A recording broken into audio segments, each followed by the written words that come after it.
Welcome, ladies and gentlemen, I'm your host, Logum23. You're joining me for Choices, the Stories You Play weekly recap, catching up on the events of last week. Let's go ahead and get started. Firstly, and foremost, the lobster freshman. Really? My poor lobster. For he will be joining Professor Vasquez in heaven. For the love of God, Pixelberry, what were you thinking? All in all, I really enjoyed Freshman. I don't have much critique. I'm really looking forward to the moving on from Chris.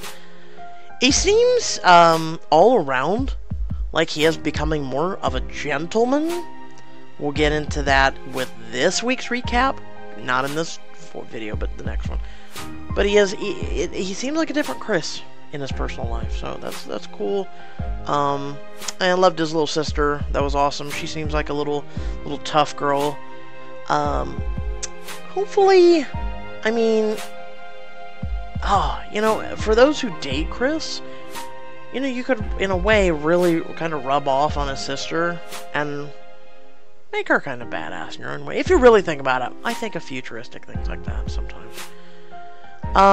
But like I said, nothing really to cover in Freshman. However, I do wish they would stop harping. We get it. Zach and Brandon broke up. Do we need to have a moment every time we bring it up? I mean, everyone said awkward in the van, and they kept looking and gesturing to Zach, and Zach was acting the way he was, and then they're just waiting for me to tell you them. It's like, we get it, dude. Come on. Moving on to rules of engagement. Really, Mira? The cheese and the cute little prank, cute little finding out whether she was pregnant or not. We get it. Mira showed a softer side. However, to show that requires diamonds. And then, what was worse is the bond with Blake, too, required diamonds. And a lot of people, including myself, are kind of like, ow, the diamond sting we're feeling. It can really be felt. I really wish we could have seen Mira's softer side. That's that side where she spoke about, and she understands, the issue with her being pregnant and everything. I really wish we could have gone into that. And then winning the bond with Blake over something. I've been doing Diamond Editions. We're working our way up there. We've already done Most Wanted, the complete one. And right now we're working on Freshman Book 1. Then I'm going to, stem off and do some of the others. With everything that's been going on, especially the YouTube idiocy, that's one of the reasons why I wasn't able to get as much content out last week. Because I spent almost a whole day, a solid 14 to 16 hours handling that. If you missed that, most likely at the end of this video there will be a box showing you where to go, and you can check out that video. But YouTube has a huge issue right now. Moving on to Crown of the Flame. The guards are truly idiots. I mean, I don't know, has they really ever fought a war? I can see why Azura lost before. They did have the war where the Five Kingdoms united, they fought against them, and pushed Azura off of the, out of their kingdoms and everything. And then she went and took over the land across the sea, made it her own kingdom, which significantly surpasses the Five Kingdoms technology unless united, but they took out the smartest people first, which was Whitlock's people, killed his own parents and things like that. If you didn't know that, well, you do now. God damn it, Azura! She is a smug little pompous ass, isn't she? I think that's one of the reasons why Raiden did what he did. Well, we'll get to that here in a second. Val, right now, with everything she said, everything she did, the way she speaks to herself, it signals her intelligence. By the way, if you didn't know, intelligent people speak to themselves. In a way, I'm doing it right now. I'm talking to myself. I really feel like she's an incredible character. She kind of reminds me of the Deadpool of this, book, of this series. If you kill Val, I'm gonna be really pissed off. because I love Val. Val is incredible. You know, to literally have a kind of like a wall breaking, and you're like, Val, this is what you would typically done, and this is what's going on, and for everybody at home, I'm stupid. I'm gonna go play the hero of the day. That was awesome. So, Raiden, why? Love you, bro, but I'm hoping and I'm praying and whatever else BS, channeling your chalk or whatever, hoping that this is all part of the ploy. This is all part of the plan, because you notice how she just, because of Raiden's actions in front of her, he just kneeled in front of her. He's just like, here, just, I plan to serve you. And then Val got away in the airship. And, so yeah, that was, she's very egotistical. I'm not talking Val, I'm talking about, Azura.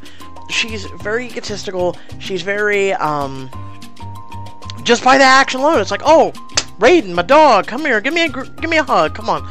You know, you're my bestie. I feel like it's all part of his plan.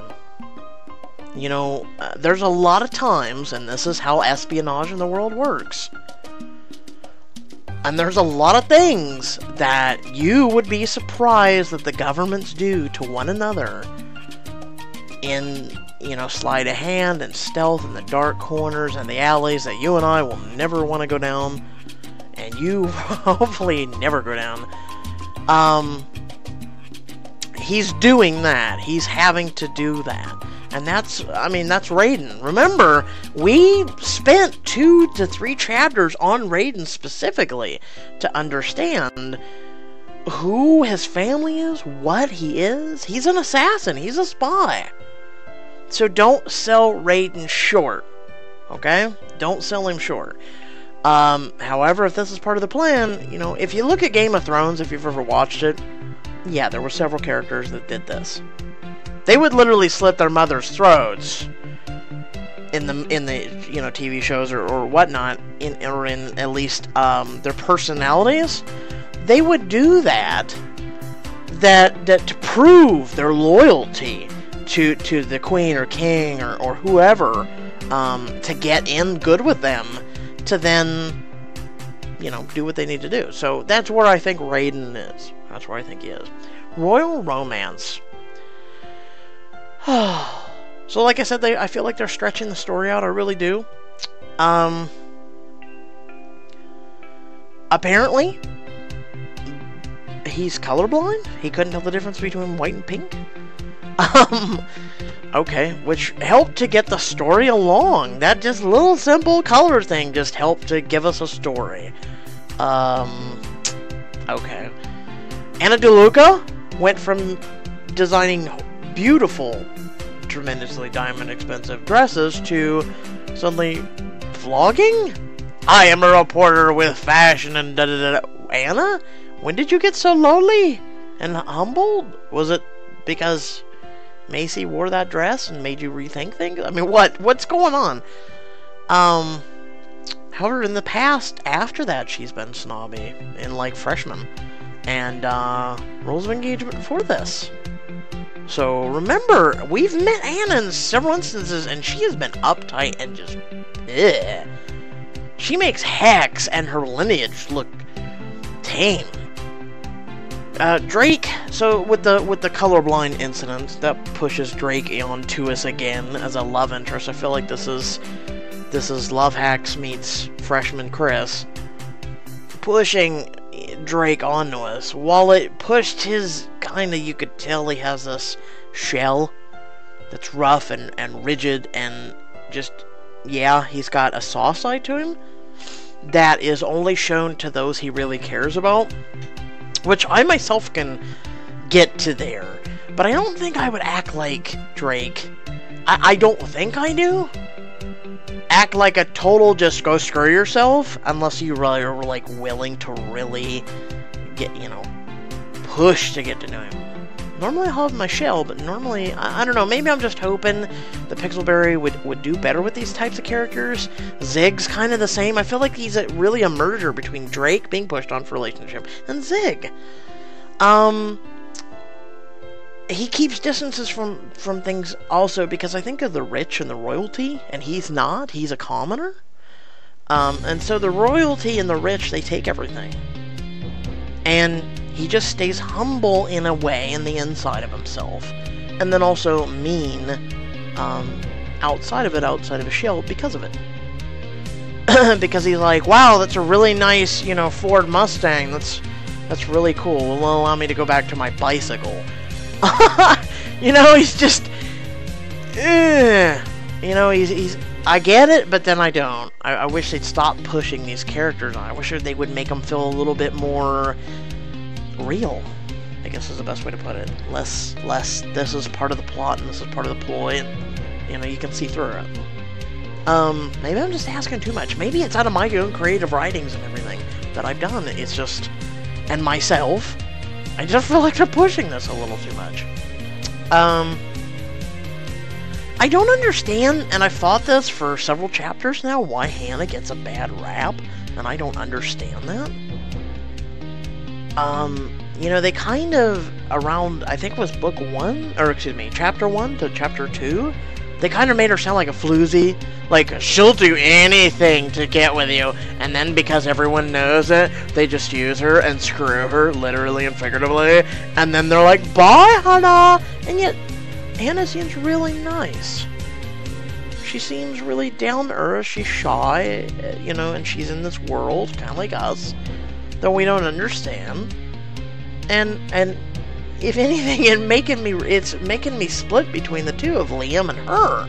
I might do a different playthrough in the future, once we get through this book, because going back through and doing a Diamond Edition, and then doing a Split Edition, where you're pursuing both Hannah and Liam at this point, I could see you could pursue Hannah and Liam. I could see it.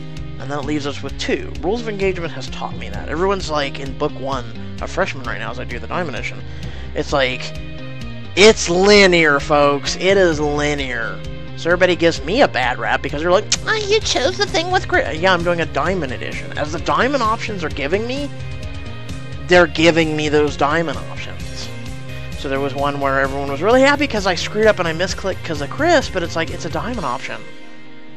But everybody forgets in book 1, relationships are pointless.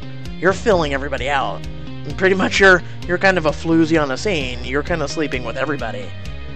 So keep that in mind. It's just getting the Diamond options out of the way. Rules of Engagement had more of a intricate plan where you had to pick one. You had to pick a Diamond option with Dean or you had to pass. Then you had to pick a Diamond option with Leo or pass. And then finally you came to William, and if you didn't pick that Diamond option, you were out of Diamond option. There was no going back. So, yeah. I foresee some stupid shit at the picnic. Hopefully you get a chance to meet Liam, but something tells me since Hannah's there and everything, I think they're going to try and stretch us. And also, I'm sure they're going to have 3 Diamond options. I'm sure of it. Sure as shit, as I said here right now, before the video comes out. You can feel free to come back and be like, damn it! Hot damn, dude, you were right! I'm sure as shit. 3 Diamond options. Because they're gonna be like, okay, do you want to go and maybe get away because you can't meet Prince Liam? Or do you want to go hang out with Drake? Or do you want to go hang out with Liam? We've already seen that in this chapter, where it was like, hey, do you want to go hang out with Drake and Liam? Versus then you wouldn't have hung out with Hannah. See how that works?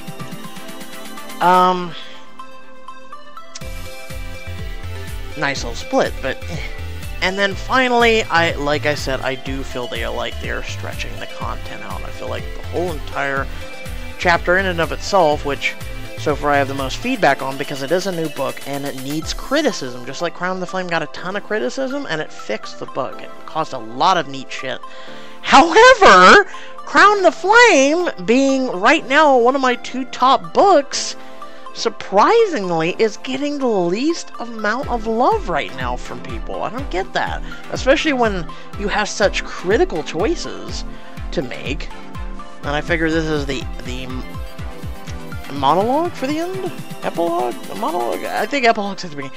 Monologue, so for this, I'm really surprised people are not showing Crown of the Frame the love that it really should be getting. I mean, then again, I also thought about a Most Wanted, and there's a lot of fans crying out for Most Wanted too, but at the same time, Crown of the Flame, what the hell? I mean, we've went past, everyone was talking about how it felt Game of Thrones. Well, we went past where Game of Thrones is. There's no, you know, right now, that's on hiatus, folks. I hate to tell you this. Because of the writer strikes, and that finally got resolved, and then they're behind because of the writer strikes, it postponed the weather, and they needed the weather because winter was coming, and now winter's gone, and now it's summer in the world, and then it's like, oh, hey, well, we're screwed. That's why you haven't seen Game of Thrones in a while. So, that's where I think they should do CGI. The realization of having an actor stand out in winter. Meh. But we're getting off topic choices. I really feel like, Crown of the Flame needs some more love. So feel free to check it out. I'm probably going to start doing some Crown of the Flame Diamond Editions here, mixed in with Freshman. Right, we're about halfway through Freshman Book 1 Diamond Edition, so I might mix that in a little. And then after that, I don't know, I might just jump right into Braidwood Manor, get that done because it's only 6 chapters, and then jump right out, go to Endless Summer, and then go back and forth between books until, well, all the books are covered. I mean, it takes a lot of time. It takes a lot of time, and, well, if you want to get content more out there, nudge, nudge, wink, wink, feel free to head down to the description down below and support my work, because, you know, I'm trying to do more work, but remember, I have my own, you know, I have to provide a living for myself and my 2 special needs brothers. Because if I don't go out and work, and if I don't put money on the table, and at least, you know, support people, you get no videos. I hate to be that way, but that's a fact of life. You know, YouTube is not a glamorous life, and right now, as you're trying to be a good YouTuber, you're trying to be one of those YouTubers that eventually becomes something. It's not a glamorous life, folks. It's a lot of work, and you saw last week 14 hours minimum of hammering out because people were taking content off my channel, stealing it, getting views, getting likes, getting all that, and then that takes away from our community. It takes away from my content, my channel, and that truly does hurt. That hurts a YouTube creator the most. So if you do ever see anyone's, whether it be my content or anyone's content on any channel whatsoever, please, please notify those people, report that user that is stealing that content, and get it out there. I mean, hell, even get it to me, and I'll find the people that, you know, I'm trying, unless it becomes a YouTube job, I'm trying to help people because I helped about 6 channels out last week, including my own, getting people off of YouTube that were stealing content to get money. But, I don't want to make it into a job, you know, so help me out. If you got 5 minutes, that'd be appreciated. Unless this does become a full-time job gig with your support, that would be fantastic. But without any further ado, I hope y'all did enjoy the video. Look forward to Royal Romance coming out tomorrow. Then after that, I will put out this current week's weekly recap. Stay tuned for that. I got a lot of feedback on that as well. And until then, remember to like and share the video. My social media is down in the description. My support that you can go to support our channel is down in the description as well. And until next video, stay well, stay awesome, and I'll catch you in the next one. Peace.